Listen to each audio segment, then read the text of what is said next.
आगामी 26 नवंबर को मुजफ्फरनगर के जीआईसी ग्राउंड में एक ऐतिहासिक आज़ाद समाज पार्टी की रैली होने जा रही है। उसी पे बात करने के लिए हमारे साथ आज़ाद समाज पार्टी के प्रदेश अध्यक्ष सुनील कुमार जी मौजूद हैं। तो प्रदेश अध्यक्ष जी, किस तरह की ये रैली होने जा रही है और इस रैली को लेकर जिस तरह से लगातार चर्चाएं इस बात की तेज हैं कि आप लोगों ने मुजफ्फरनगर ही क्यों चुना इस रैली के लिए?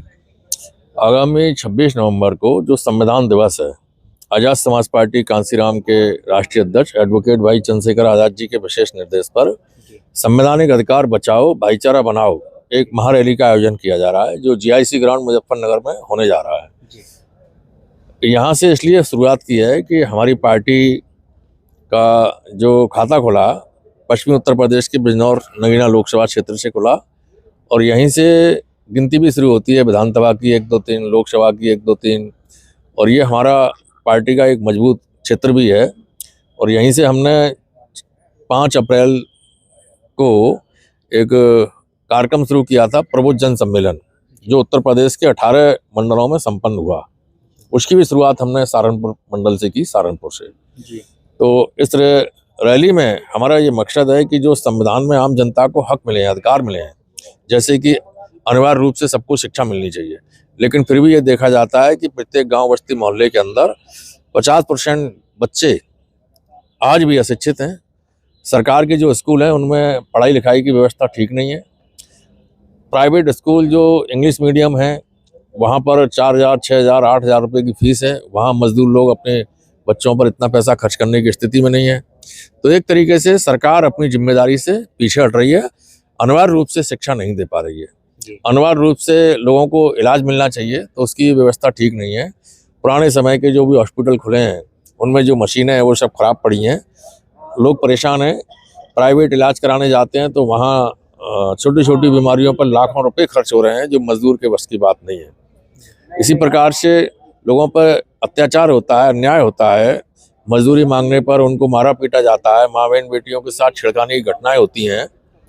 तो न्याय पाने की उम्मीद से लोग थाने जाते हैं, चौकी जाते हैं, पुलिस अधिकारियों के पास जाते हैं, वहाँ भी उनके साथ न्याय नहीं होता है। कमजोरी के कारण, भुखमरी के कारण, बेरोजगारी के कारण लोगों को न्याय नहीं मिल पा रहा है। और न्याय देने की जिम्मेदारी भारत सरकार को, उत्तर प्रदेश सरकार को संविधान ने दी है।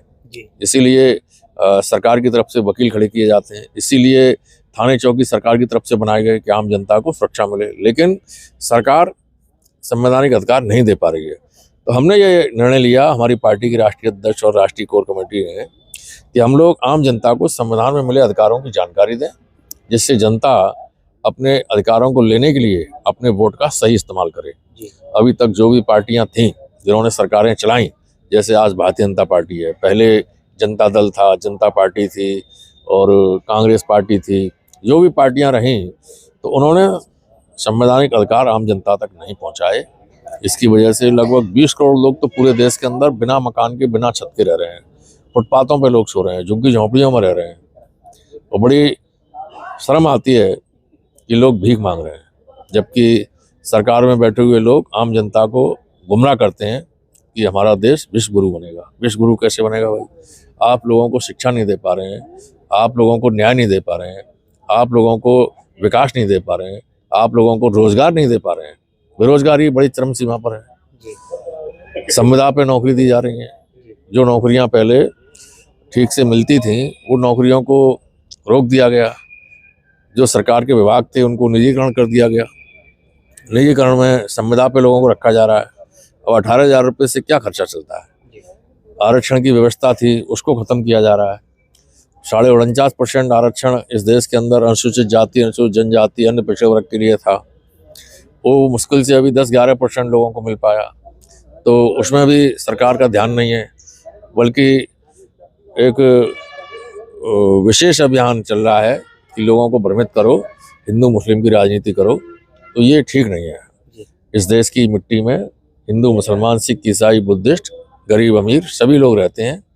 सबका सम्मान करना चाहिए। संविधान ने सबके साथ न्याय किया है। जो भी संविधान के लिखने वाले महापुरुष हैं, परम पूज्य बाबा साहब डॉक्टर भीमराव अम्बेडकर जी, उन्होंने प्रत्येक नागरिक को उसकी जाति और धर्म को देखकर नहीं, केवल भारत का नागरिक है इसलिए उनको अधिकार दिए कि इन अधिकारों से उन्हें अपनी ज़िंदगी को जीने के लिए अवसर मिलेंगे और वह अच्छी ज़िंदगी जी सकते हैं। लेकिन अध्यक्ष जी, जिस तरह से आप बहुत महत्वपूर्ण मुद्दे बता रहे हैं इस रैली को करने के पीछे के जो आप कारण बता रहे हैं, लेकिन एक चर्चा लगातार राजनीतिक गलियारों में तेज हो रही है कि लखनऊ के अंदर जो पूर्व मुख्यमंत्री मायावती की रैली हुई, उसके बाद आप लोग ये रैली कर रहे हैं। अब से पहले भी ये रैली हो सकती थी। राजनीतिक गलियारों में चर्चाएं हैं कि आप अपनी ताकत दिखाने की कोशिश कर रहे हैं, उस रैली का जवाब देने की आप कोशिश कर रहे हैं। देखिए, आज़ाद समाज पार्टी इस देश के अंदर बने हुए 6.25 साल हो गए।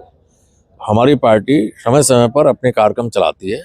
अभी हमने अप्रैल से लेकर अक्टूबर तक उत्तर प्रदेश के 18 मंडलों में प्रबुद्ध जन सम्मेलनों का आयोजन किया। तो हमने किसी पार्टी से देखकर नहीं किया। हमें अपनी पार्टी को जन जन तक पहुंचाना है, अपनी नीति रीति को जन जन तक पहुंचाना है, ये हमारा उद्देश्य है। और चूंकि अब चुनाव है जिला पंचायत का और आगे आने वाले समय में विधानसभा के भी चुनाव हैं, तो हम चाहते हैं कि हमारी तैयारी है तो हमें अपने लोगों का हौसला बढ़ाने के लिए एक शक्ति प्रदर्शन करके, एक महारैली करके अपने लोगों का हौसला बढ़ाना चाहिए, जिससे हमारे लोग बढ़े हुए हौसले के साथ गांव-गांव, घर-घर जाएं, लोगों से मिलें, जनसंपर्क करें, भाईचारा बनाएं। जो भी 6743 जातियों में लोग बटे हुए हैं वो मिलें आपस में। जो भी हमारे सामान्य वर्ग के लोग हैं और जो भी निम्न वर्ग के लोग हैं, सब मिलजुल कर रहें।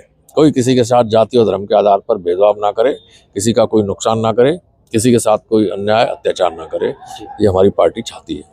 अध्यक्ष जी, एक मुजफ्फरनगर के अंदर आप लोगों की ये ऐतिहासिक रैली होने जा रही है, लेकिन मुजफ्फरनगर में आपकी पार्टी को लेकर एक प्रदेश सरकार में कैबिनेट मंत्री अनिल कुमार का बयान वायरल हो रहा है। उसमें वो कह रहे हैं कि आज़ाद समाज पार्टी जो है पैसे लेकर जिला पंचायत के टिकट बांट रही है। 4 दिन की पार्टी है और 4 दिन की पार्टी है, ये पैसे लेकर टिकट दे रही है। इस तरह के वो तमाम आरोपों की बात आप लोगों पर कर रहे हैं, तो उनके इस तरह के आरोप का क्या जवाब आप लोग देना चाहोगे?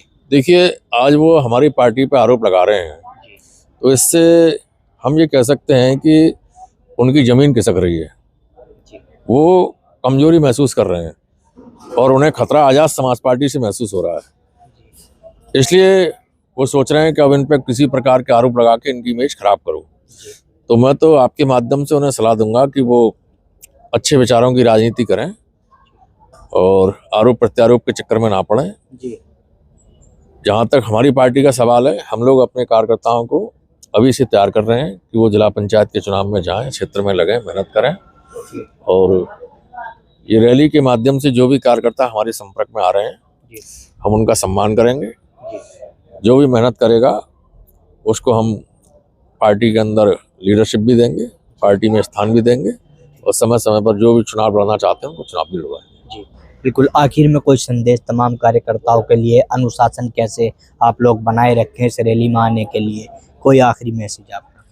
मैं आपके माध्यम से रैली में आने वाले सभी पार्टी के पदाधिकारी, कार्यकर्ताओं से, समर्थकों से ये अनुरोध करूंगा कि समय पर वो लोग पहुंच जाएं और कोशिश करें 9-10 बजे तक मैदान में आ जाएं, जिससे उन्हें आसानी से जगह मिल जाए। सबके लिए मैदान में जगह है और जो लोग लेट आएंगे उनको हो सकता है जगह नहीं मिले, तो उनसे मेरी अपील है कि वो जहाँ स्थान मिले वहाँ खड़े होकर भाई के विचारों को सुनें और अनुशासन में रहें, अनुशासन से आएँ और अनुशासन से ही जाएँ। कहीं किसी प्रकार का कोई भी उपद्रव और हंगामा नहीं होना चाहिए। बिल्कुल। देखिए, आज़ाद समाज पार्टी के प्रदेश अध्यक्ष सुनील कुमार जी हमारे साथ मौजूद थे, जो पूरी रैली को लेकर महत्वपूर्ण जानकारी दे रहे थे और रैली करने के पीछे का मकसद भी साफ तौर से बता रहे थे। मैं अपने सहयोगी वसीम मंसूरी के साथ तनवीर मलिक, सचनामा न्यूज़, मुजफ्फरनगर।